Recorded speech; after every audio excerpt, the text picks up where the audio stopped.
ମୋତେ ରାତିରେ ମୋ କତିକି ଫଟୋ ପଠେଇ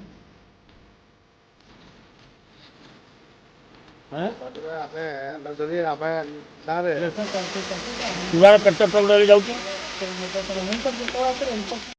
सारिसा पहाड़ परिदर्शन में राज्य पब्लिक अंडरटेकिंग कमिटी बेआईन खनि चोरी को स्वीकार कले कमिटी सदस्य।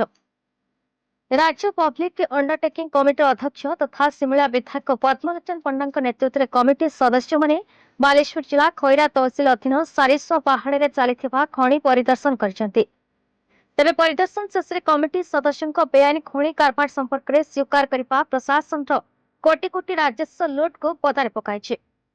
वर्तमान नीलाम बंद रही बेले असाध्य मुस्लिम माफिया माने पत्थर चोरी को नहीं टीम प्रश्नर उत्तर देवा बदल अधिकारी माने परस्पर उपर दोष लतालेति होते बेआईन कार्य को लुचाइबा उद्यम करते।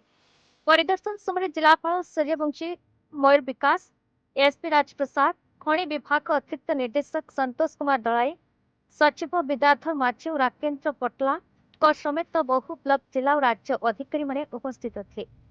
पर आसिथिबा कमिटी सदस्य भावे जयेश्वर विधायक अश्विनी पात्र भंडारीपोखरी विधायक संजीत मल्लिक चित्रकुंडा विधायक मंगकिल बसीपुरा विधायक बद्रीनारायण पात्र पाटना विधायक अटल नायक प्रमुख ब्लॉक परिसर आयोजित समीक्षा बैठक में जोगदे संपूर्ण रूपे बंद पर प्रशासन को तागिद करते। यह संपर्क में कमिटी सदस्य संजीत मल्लिक खबरदाता को साक्षात्कार दे दीर्घ दिन धरी चली खनिर विषय को स्वीकार करने द्वारा स्थानीय लोके बहु हैरान होथिबा कहछन्ति।